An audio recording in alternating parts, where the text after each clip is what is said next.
शिवसेना उमेदवार अनिल शिंदे यांना हृदयविकाराचा झटका. प्रशासकीय कार्यवाहीवरून राजकीय खळबळ. अहिल्यानगर महानगरपालिका निवडणुकीच्या पार्श्वभूमीवर प्रभाग क्रमांक 15मध्ये एक गंभीर आणि धक्कादायक घटना घडली आहे. शिवसेनेचे उमेदवार आणि जिल्हाप्रमुख अनिल शिंदे यांना हृदयविकाराचा झटका आल्याची घटना समोर आली आहे. सध्या त्यांच्यावर रुग्णालयात उपचार सुरू आहेत. आज 12 जानेवारी रोजी आगरकर मळा येथील त्यांच्या निवासस्थानी प्रशासनाच्या पथकाने अचानक धाड टाकली. मोठ्या प्रमाणात पोलीस बंदोबस्त, वरिष्ठ अधिकारी आणि प्रशासकीय यंत्रणा घरात दाखल झाल्याने परिसरात तणावाचे वातावरण निर्माण झाले होते. कोणतीही पूर्वसूचना न देता करण्यात आलेल्या या कार्यवाहीमुळे अनिल शिंदे यांच्यावर तीव्र मानसिक दबाव आला आणि त्यानंतर त्यांना हृदयविकाराचा झटका आला आहे. शिंदे यांना तातडीने रुग्णालयात दाखल करण्यात आले असून डॉक्टरांनी त्यांची प्रकृती चिंताजनक असल्याचे सांगितले आहे. या घटनेनंतर शहरभर तीव्र प्रतिक्रिया उमटत असून निवडणुकीच्या तोंडावरच ही प्रशासकीय कारवाई का करण्यात आली असा सवाल उपस्थित होत आहे. दरम्यान शिंदे कुटुंबियांनी या घटनेवर तीव्र संताप व्यक्त केला आहे. माजी महापौर शीला शिंदे आणि चिरंजीव मुन्ना शिंदे यांनी प्रशासन आणि सत्ताधारी यंत्रणेवर गंभीर आरोप केले आहेत. ही कारवाई राजकीय सूडबुद्धीने प्रेरित असून निवडणुकीत विरोधकांना घाबरवण्याचा प्रयत्न असल्याचा दावा त्यांनी केला आहे. या घटनेमुळे प्रभाग क्रमांक 15मधील निवडणूक वातावरण अधिकच तापले असून प्रशासनाच्या भूमिकेवर मोठे प्रश्नचिन्ह उपस्थित झाले आहे. या प्रकरणाची दखल निवडणूक आयोग किंवा वरिष्ठ स्तरावरून घेतली जाणार का, याकडे आता सर्वांचे लक्ष लागले आहे. प्रतिनिधी दीपक कासवा, अहिल्यानगर.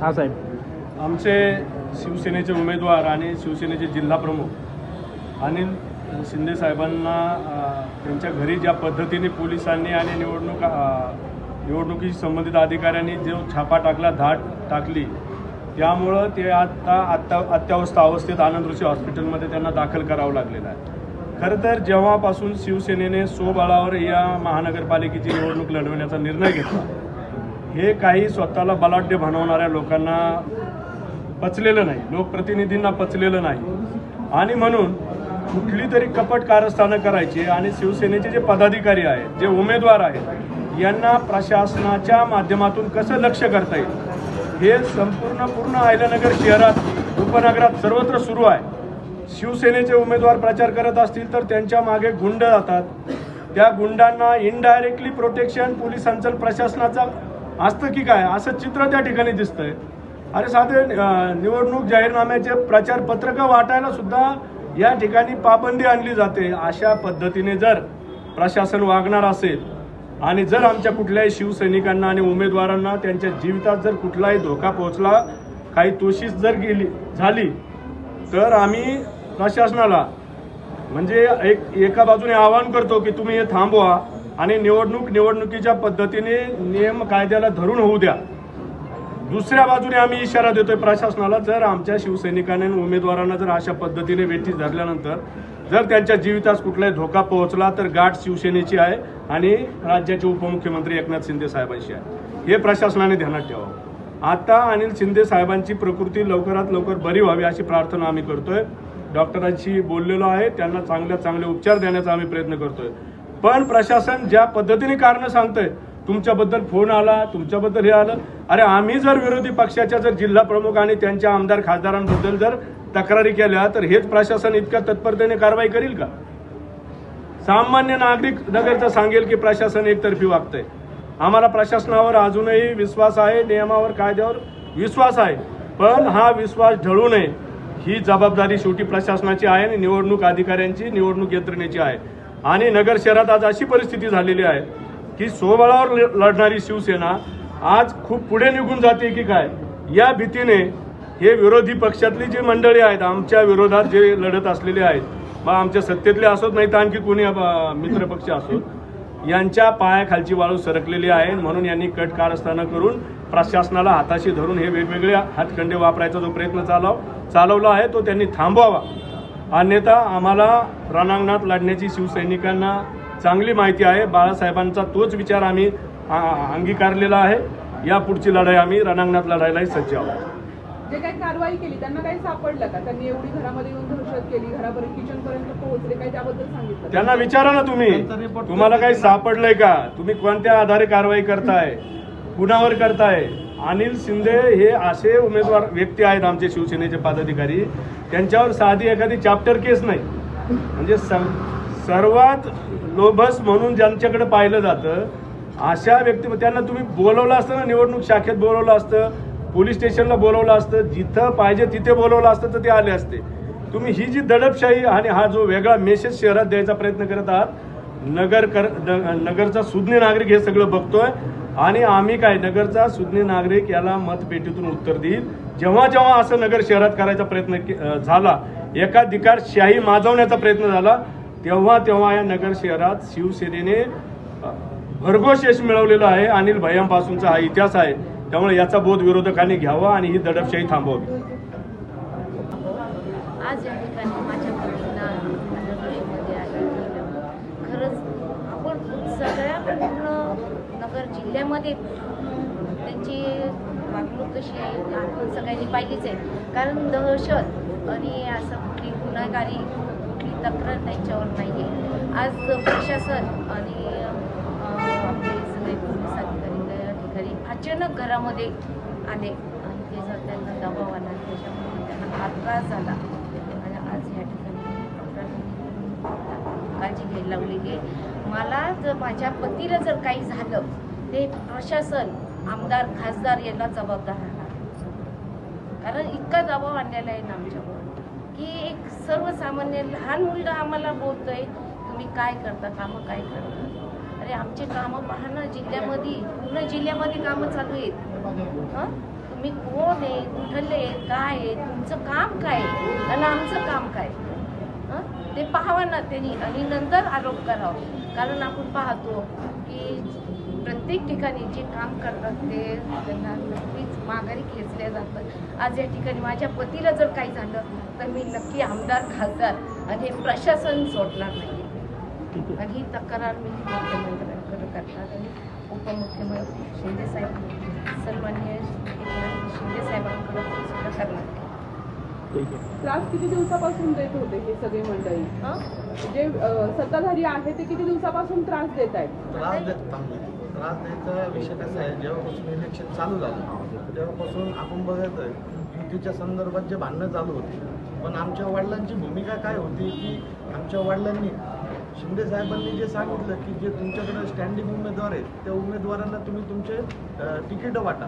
पण यांनी तुम्ही बघितलं असेल शेवटच्या 2 दिवसापर्यंत आम्हाला खेळवत ठेवलं. शेवटी आमच्या सीटं मागून राहिले. म्हणजे आमच्या वडिलांनी शब्द दिलेला होता, जे नगरसेवक शिवसेनेत आले त्यांना आमच्या वडिलांनी शब्द दिलेला की तुम्हाला तुमची उमेदवारी फायनल आहे. पण म्हणजे सर्वसामान्य माणूस आमचे वडील यांनी शब्दासाठी युती तोडली. यांनी युती तोडली. पण आमच्या वडिलांनी खासदार केला, जीवाचं रान केलं, आमदार केला, जीवाचं रान केलं. आणि तुम्हाला एक सर्वसामान्य माणूस तुम्हाला नगर शहरामध्ये नाही चालत. म्हणजे हे कोणतं तुम्हाला समजा प्रशासन ठीक आहे, प्रशासन कोणाच्या दबावाखाली काम करतोय, कोण त्याच्यावर दबाव आणतं. आत्ताची एक 8 दिवसाची परिस्थिती काय होती, आत्ताची परिस्थिती काय आहे, तुम्ही जरा याच्यावर विचार करायला पाहिजे. आज वडिलांची परिस्थिती खराब आहे.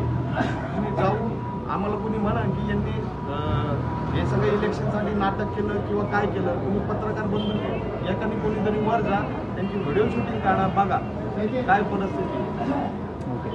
कारण आज आपण पाहतो की एक लहान म्हणजे त्यांच्या मुलाच्या वयाचा मुलगा म्हणतो त्यांची दहशत आहे. मला असं वाटतं की पूर्ण जिल्ह्यामध्ये आणि आमच्या वॉर्डमध्ये सुद्धा विचारून पहा आमची काय दहशत आहे.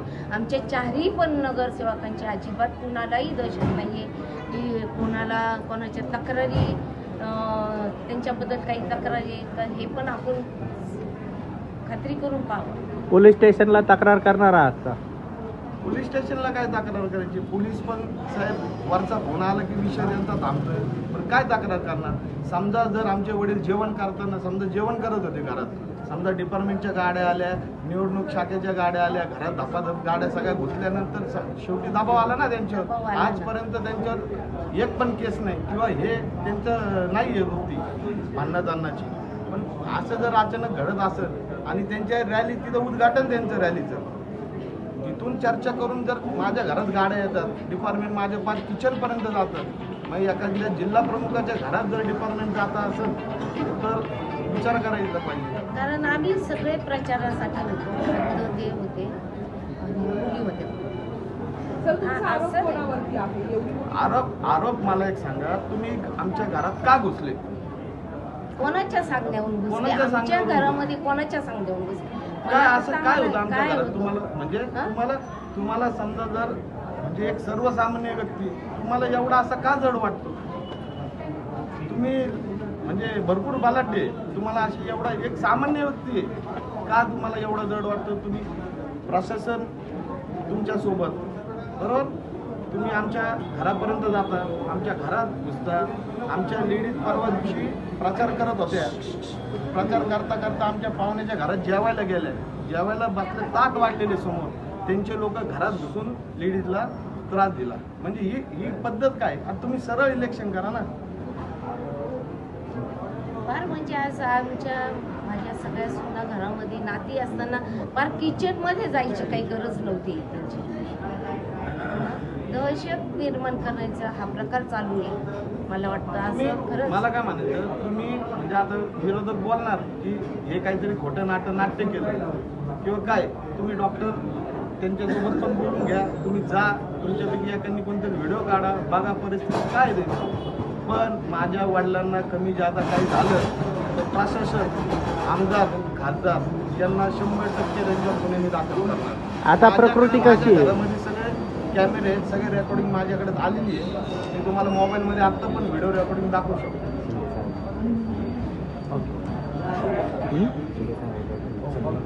शिंदे साहेबांसोबत काय बोलणं झालं का? हे बोलतील नाही, आम्ही काय बोलणं करणार साहेब? अनिल भाऊ शिंदे यांना 6-6:30 वाजता आनंद ऋषी हॉस्पिटलमध्ये हृदयगती कुमकुवत असल्यामुळे आनंद ऋषी हॉस्पिटलच्या ICUमध्ये आत्ता आणलेलं आहे. आत्ता त्यांना आल्यानंतर त्यांना श्वास लागल्यामुळे आणि त्यांचं श्वासोश्वास कमी असल्यामुळे, त्यांचं रेस्पिरेशन रेट कमी असल्यामुळे आपण त्यांना व्हेंटिलेटरवर घेतलेलं आहे. आत्ता कृत्रिम श्वासोश्वासावर ते आत्ता स्टेबल आहेत. पुढील 72 तास हे आपण त्यांची स्थिती कशी राहील याच्यावर आपण लक्ष ठेवून आहोत. पुढील काही ज्या गोष्टी होतील त्याप्रमाणे आम्ही तुम्हाला कळवू. धन्यवाद.